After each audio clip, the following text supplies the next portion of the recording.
Ang kaibahan lang ng shakoy sa puto sulot, ang puto sulot may niyog at maaari raw isawsaw sa latik. Yummy!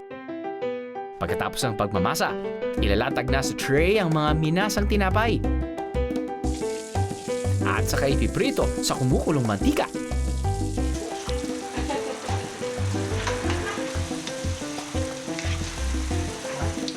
Not your ordinary tinapay for merienda. Tingnan nga natin kung ang recipe ni nanay noon ay masarap pa rin hanggang ngayon.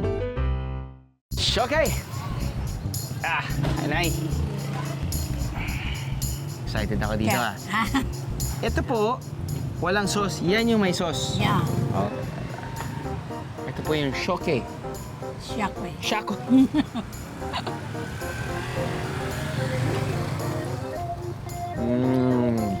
Sarap. Sarap. Solid na solid.